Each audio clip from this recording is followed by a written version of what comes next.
वहां पर आप एक मेंटलिस्ट को स्टेज पर देखते हैं। वो मेंटलिस्ट ऑडियंस में से एक व्यक्ति को स्टेज पे बुलाता है और उसे एक नंबर सोचने को बोलता है। उस व्यक्ति से कुछ बात करे बगैर, उसके बारे में कुछ भी जाने बगैर वो मेंटलिस्ट बता देता है कि ये ऑडियंस मेंबर कौन सा नंबर सोच रहा है, और आप यहाँ पर हक्के बक्के रह जाते हैं। इतना ही नहीं, वो ऑडियंस में से और भी लोगों के बारे में ऐसी बहुत सारी बातें बताता है जो शायद उनके अलावा और कोई भी नहीं जानता था। एक व्यक्ति का फोन लेके उसे अनलॉक कर देता है, किसी के फ्यूचर के बारे में बता देता है, किसी के पास्ट के बारे में बताता है, आपको आपका पहले क्रश का नाम बता देता है। और आप यहाँ पर सोच रहे हो कि आखिर ये मुमकिन कैसे है, कोई मेरे बारे में इतना कैसे जान सकता है, कोई मेरे मन की बातें कैसे पढ़ सकता है, क्या ये सुपरनैचुरल पावर है, कोई देवी शक्ति है या सालों की तपस्या है, आखिर ये हो कैसे रहा है, कोई मेरे मन की बातें कैसे पढ़ सकता है। मैं बताती हूँ, कोई भी आपकी मन की बातें नहीं पढ़ सकता। इनफैक्ट एक मेंटलिस्ट आपकी मन की बातें नहीं पढ़ रहा, वो आपकी मन की बातें पढ़ने का एक इल्यूजन, एक भ्रम क्रिएट कर रहा है, और वो इतनी खूबसूरती से किया जा रहा है कि हम उस इल्यूजन और वो रियलिटी के बीच का फर्क भूल जाते हैं। और हर एक आर्ट फॉर्म, हर एक कला वही करती है, इल्यूजन और रियलिटी के बीच का फर्क मिटाने की कोशिश। मेंटलिज्म भी एक कला है, एक परफॉर्मिंग आर्ट है, और मेंटलिस्ट वही चीजें परफॉर्म करते हैं। मैं एक मेंटलिस्ट हूं, मेरा नाम है सुहानी शाह, और आए दिन लोग मुझे मेंटलिज्म के बारे में कई सारे सवाल पूछते हैं, और आज ये वीडियो बना रही हूं उन सवालों के जवाब देने के लिए।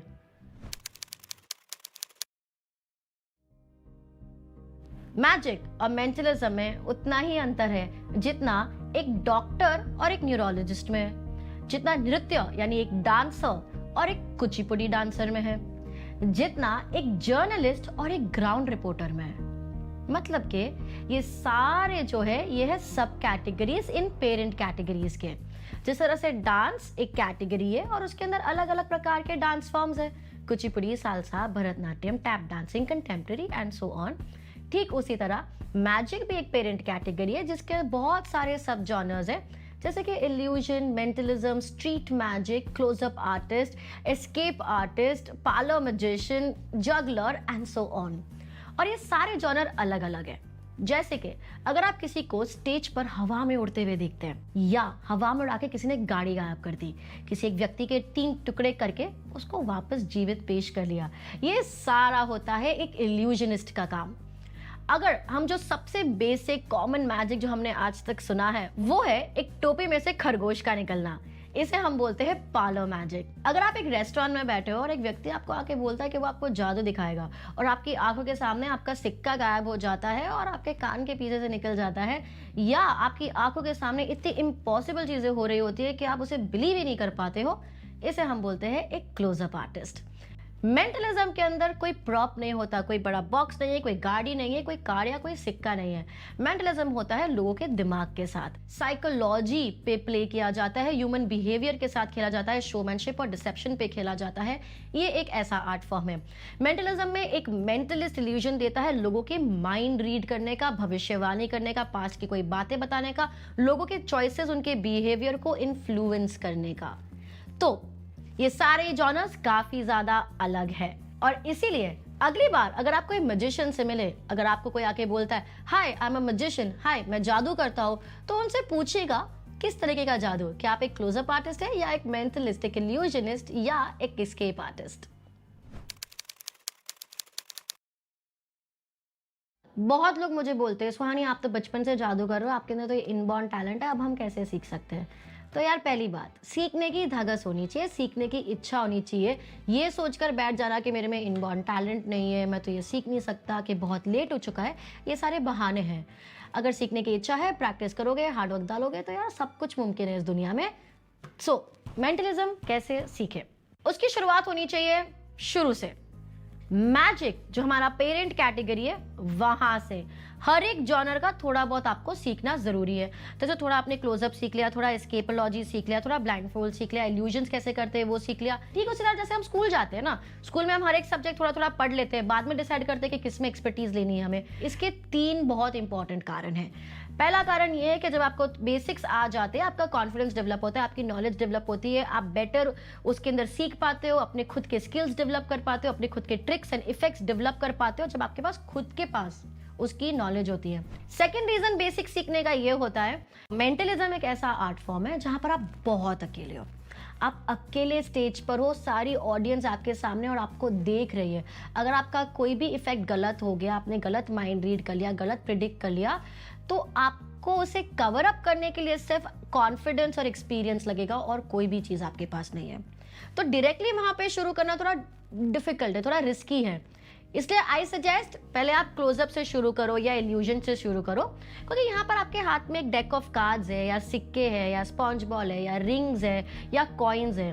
कुछ गड़बड़ भी हो गई, आप कुछ और कर सकते हो, आपके पास उस चीज का सहारा होता है।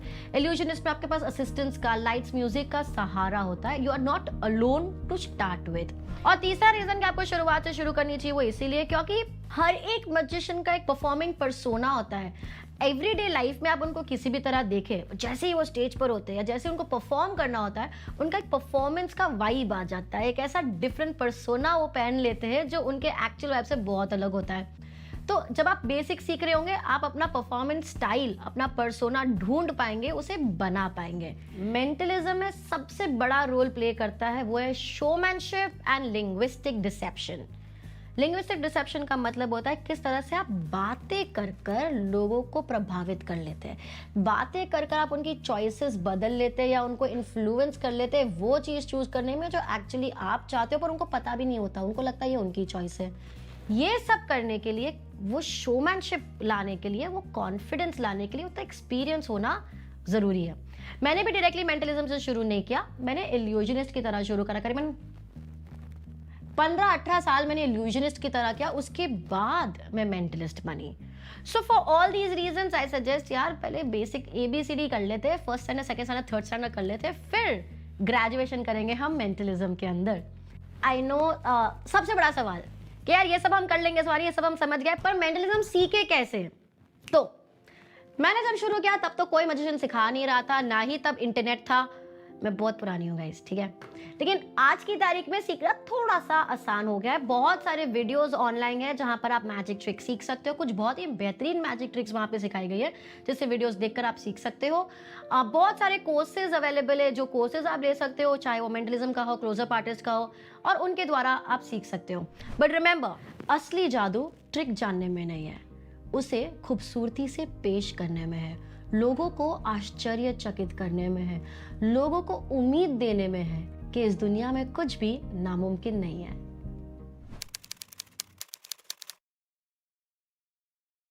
1896 में एक मूवी आई थी, अराइवल ऑफ द ट्रेन, ऐसा कुछ नाम था उसका।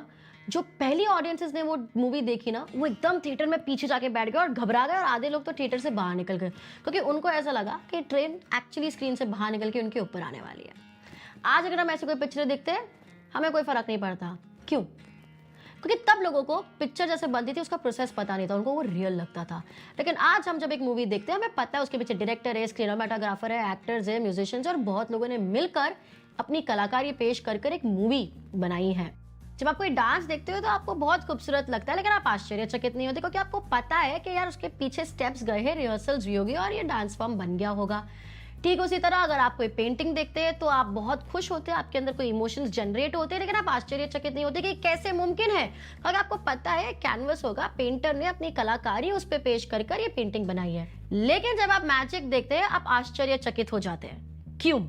मैजिक भी तो एक कला है, जैसे कि पेंटिंग, मूवी मेकिंग या डांसिंग, लेकिन मैजिक में ही क्यों इतना मिसकंसेप्शन है? क्योंकि हर एक जो आप आर्ट फॉर्म देखते हैं, आपको उसके पीछे का मेथड दिखाई देता है। मैजिक में लोगों को प्रोसेस पता नहीं चलता, और इसीलिए वो कभी कभी जो मैजिक, जो एक कला है, एक ट्रिकरी है, एक आर्ट फॉर्म है, उसको रियल मानने लग जाते हैं। अब जैसे आपको उसका रहस्य पता चल जाएगा, उसकी मिस्ट्री पता चल जाएगी, शायद आप भी उसे एक कला की तरह ही लेंगे। लेकिन कोई भी मैजिशियन आपको अब बताएगा नहीं कि वो कला कैसे पेश की जा रही है, उसकी मिस्ट्री रिवील नहीं करेगा। उसके पीछे बहुत से कारण हैं। पहला कारण ये है कि मैजिक एक बहुत ही ट्रेडिशनल आर्ट फॉर्म है, हमारे देश की एक बहुत ही प्राचीन कला है, और वो आज तक जीवित रह पाई है क्योंकि मैजिशियंस ने उसके सीक्रेट्स को संभाल के रखा हुआ है। क्योंकि अगर वो सीक्रेट्स बता देते तो शायद आज तक ये कला बचती ही नहीं। दूसरा कारण ये भी है कि समझो, सारे मिसकंसेप्शंस क्लियर करने के लिए, सारा अंधविश्वास मिटाने के लिए, सारी जो गलत फहमियां मैजिक और मेंटलिज्म के अराउंड है वो मिटाने के लिए मैं आपको बता दूं कि पता है मैंने इस व्यक्ति का माइंड इस तरीके से रीड किया था, तो मैंने कैसे रीड किया वो नहीं आपको बता रही, दुनिया में जितनी भी जादूगर लोग हैं उन सब की ट्रिक रिवील हो जाएगी एक झटके में। और मैं वो करने वाली कौन होती हूँ, कोई भी एक जादूगर वो करने वाला कौन होता है। कला हम एक कलाकार से बहुत बड़ी चीज होती है। तो क्योंकि मैजिक एक ऐसा आर्ट फॉर्म है जिसके पीछे का मेथड दिखाई नहीं देता, लोगों को पता नहीं कैसा होता है, इसीलिए बहुत सारे लोग कभी कभी इसे सच मान लेते हैं, और जो लोग सच नहीं भी मानते तो उनके अलग अलग बिलीव्स, अलग अलग थियोरीज वो इसके अराउंड बना लेते हैं। और हाँ, थोड़ा सा मैं कभी कभी बोलूंगी कि हमारे मैजिशियंस लोग भी हैं जो बताना चाहते हैं कि उनके अंदर बहुत ज्यादा ऐसे सुपर नेचुरल पावर्स है जिसके द्वारा वो ये कर पाते हैं। लेकिन आपको ये समझना जरूरी है कि वो उनका परफॉर्मेंस स्टाइल है, वो उनका तरीका है आप लोगों को एंटरटेन करने के लिए। और इसीलिए मैजिक मेंटलिज्म को एक कला के रूप में देखें और आप उसे बेहतरीन रूप से आराम से अपने कुर्सी में बैठे और कलाकार की कलाकारी देखकर उसे एंजॉय करें। मैजिक कुछ नहीं होता, ये सब हाथ की सफाई है। मैजिशियन सारे स्कैमर्स होते हैं, पता है, उनको लगता है हम सब बेवकूफ है, हमें कुछ समझ नहीं पड़ता। ये मैजिक लोग है ना, ये सब फ्रॉड होते हैं यार। गाइस, अगर आपको लगता है कि मैजिक फ्रॉड है तो बहुत बड़ी प्रॉब्लम है, क्योंकि मैजिक एक कला है। अगर मैजिक फ्रॉड है तो जब आप मूवी में कोई सीन देखते हो जो आपको भी रुला देता है, वो भी फ्रॉड है। कोई गाना सुनकर अगर आपको कोई महबूबा की याद आती है, वो भी फ्रॉड है। म्यूजियम में जब आप एक पेंटिंग देखते हो और आपकी पूरी जिंदगी आपके सामने आ जाती है, वो भी फ्रॉड है। अगर मैजिक फ्रॉड है तो हर वो कला फ्रॉड है जो आपको किसी ना किसी तरह छू जाती है। यार, कला का काम ही होता है आपको अपनी सच्चाई, अपनी रोजमर्रा की जिंदगी से दूर ले जाकर अलग अलग इमोशंस फील कराकर आपको एंटरटेन करना। मैजिक का काम है आपको आश्चर्यचकित कर देना। मैजिक आपको उम्मीद देता है कि इस दुनिया में ऐसी कोई भी चीज नहीं है जो नामुमकिन नहीं है। एक 3 सेकंड का ट्रिक करने के लिए जब एक जादूगर आपके सामने आकर आपकी आंखों के सामने से एक सिक्का गायब कर देता है, वो 3 सेकंड का इफेक्ट अचीव करने के लिए उसे 3 महीने की मेहनत, रोज की प्रैक्टिस और ढेर सारा कॉन्फिडेंस लगा है। आप लोग समझदार हैं, आपको पता है कि ये जो कार्ड है इसका बैक ब्लू कलर का है, और अगर आपकी नजरों के सामने ये blue pink, purple, orange, brown या रेड में बदल जाए तो वो होना नामुमकिन है। पर अगर वो हो जाए तो उसे हम चीटिंग, फ्रॉड या स्कैम नहीं कहते, उसे हम खूबसूरत कलाकारी कहते हैं।